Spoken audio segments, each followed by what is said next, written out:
omwami omulungi, omwami omukkakkamu, omwami atya Katonda, aweereza Mukama, ayina ekisa, ayina okwagala, buli kimu agaba nnyo. Mukama yeebazibwe. Ekitiibwa kyani? Kamba njulire omwami wange.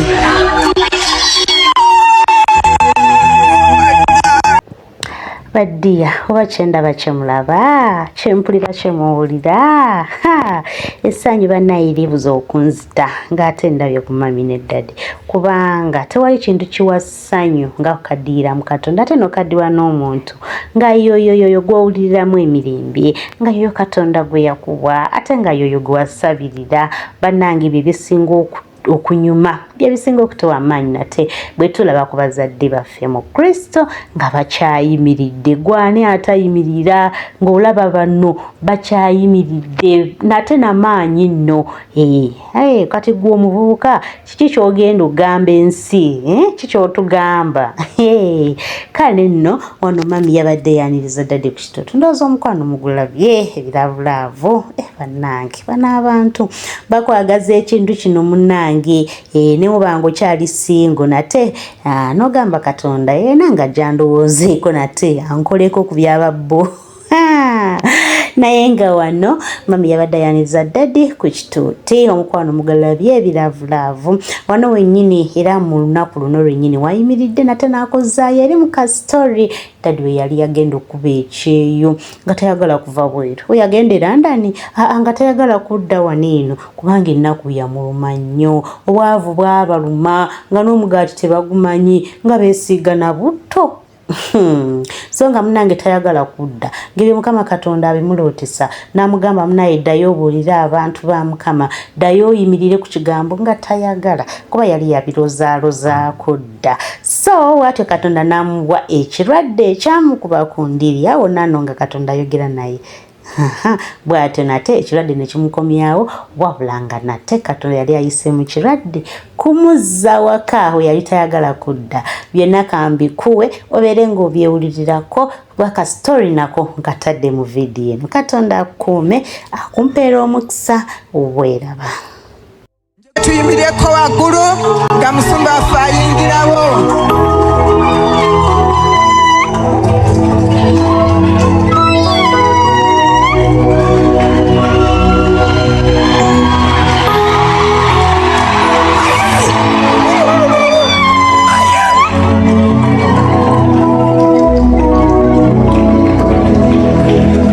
Ekitiibwa kya Mukama.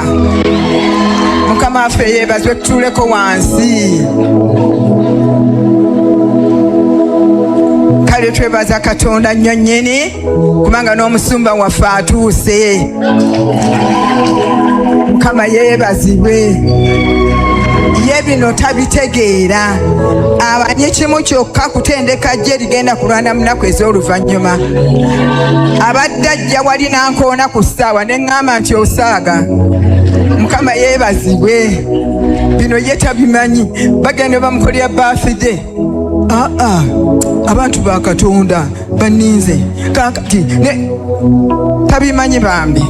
Ne twebaza Katonda nnyo nnyeni olw'omulimu Mukama gwamukozesa. Nnyo nnyeni eri abantu ba Katonda. Amukozesezza emyaka 50 ng'aweereza Katonda. Aweereza Mukama obulamu bwe bwonna era akyaweereza. Bane nange munkubireko mu ngalo. Neesiimye nnyo okuba nti nze mukyala w'omwami ono.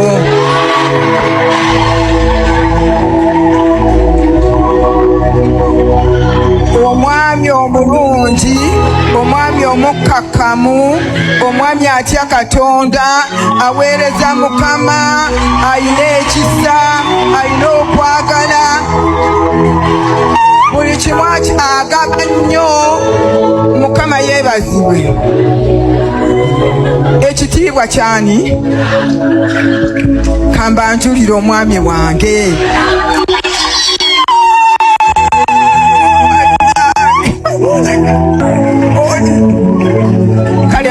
Tukwaniriza nnyo ssebo, Mukama akuwe nnyo omukisa. Tuzze okukiika mu maaso ga Mukama nga twebaza Katonda. Ate tuzze okwebaza Katonda okutumazaako akaddala Mukama mulungi. Obuweereza buno bukulemberwa omusumba waffe Pastor Tom Mugerwa.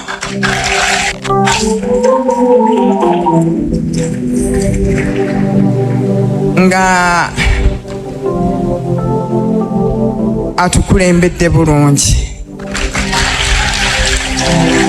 Obuweereza buno bwatandika mu 1990 mwaka ogw'ekyenda nga gutandikira in one of the bedrooms. Mu ka bedroom kaali katono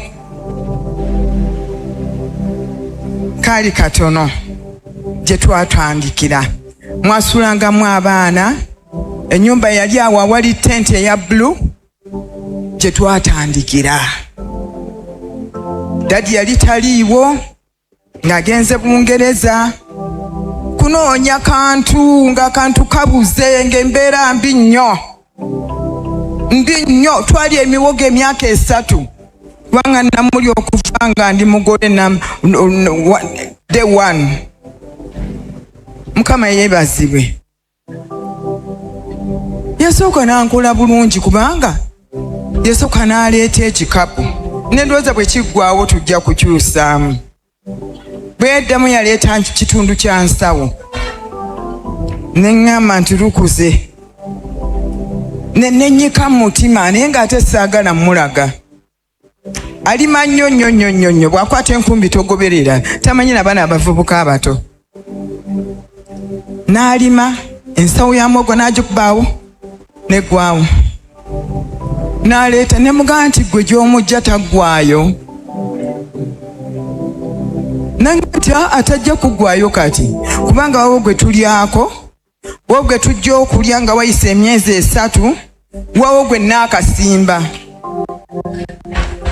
Era nadduka buddusi ne ngenda mu kiseera ekiro nengwa mu maaso ga Mukama ne mugamba nti Mukama jangu onsaasire. Eno endya mbadde sigimanyi. Ne mpuli owange bannange nga abalala balya naye owange ng'akoma wano mu bulago. Taka embeera yali mbi nnyo. Kati musajja wattu n'agenda okunoonya ku mutaka ebweru, n'agenda okkuba ekyeyo. Ng'agenza okkuba ekyeyo obuweereza ne butandika. Obuweereza bwe bwatandika mu 1990 ne tugenda mu maaso. Nasigalawo n'abaana nga bato ddala. Moses yerumu omukulu bwe twagulubanga. Naye neebaza Katonda kubanga mulungi. Twatandika nga kwetandikidde ebizibu byako bingi nnyo. Ku kyalo kuno nga kuli ababbi. Ku kyalo kuno nga kuli obulogo. Ku kyalo kuno nga kuli emitawana gy'otolabanga. Nga eno zoni bagiyita Kabaawo zone. Naye Kabaawo zone we wali wansi eri nga ku bakatuli, ku kigo ky'abakatuliki walinga w'ekisaawi nga we battira abantu. Ke Kabaawo kwe battira abantu. Be bajjanga mu lubiri bonna babasalidde ogw'okufa Kabaawo. Kweganga kyekifuga ku kyalo, gy'emyoyo egiri ku kyalo egikaaba nga kyalo kibi nnyo. Kuliko omulogo bamuyitanga Kigaanira naye nga kwatusimbye. Kuliko omuwafu gwalinga kwe basamirira nga kubeerako n'engo.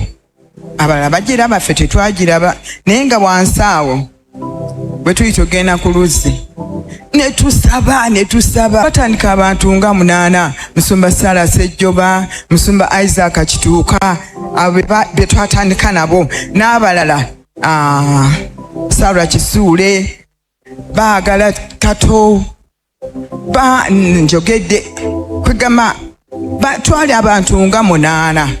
Mama Noolo yasimanyi gyali, Anteza, simanyina ali mu Amerika ne tusaba ne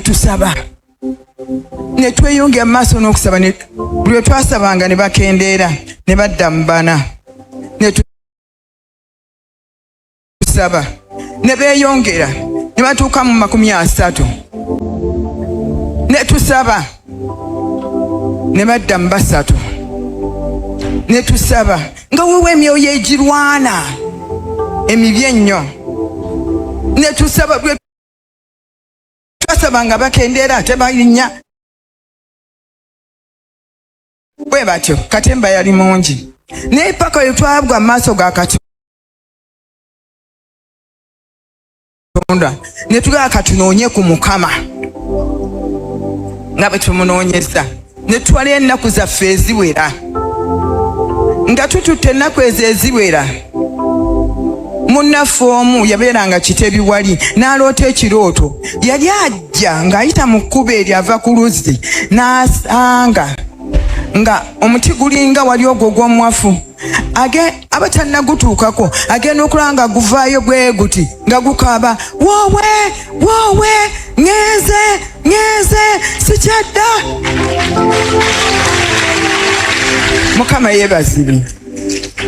Ne tutegeera nti waliwo omwoyo oguteeka ogoba amaanyi gonna tugateeka ku mwoyo ogwo. Mukama waffe yeebazibwe. Era ne tusaba ne tunoonya Mukama. Njagala okubuulira Katonda nga bw'ali omulamu olunaku lwakyalumu abaana nga wayise emyezi ng'esatu abaana baali bagenza okukima amazzi ku makya lw'olunaku lwa Sande ne balwayo nnyo. Kati daddi n'ayagala abagoberereko aba agenda bw'ati nga batuuse awo akakubo kali awe kayitaani nga bagamba lwaki muluddeyo. Bonna bajjudde empafu balina empafu ennyingi ennyo ne babaga muzijjeewa ani alinnye nti omuti gwagudde. Kizibu nnyo omuti gw'omuwafu okugwa ddala nga muvubuka naye eriyo Katonda ayinza byonna.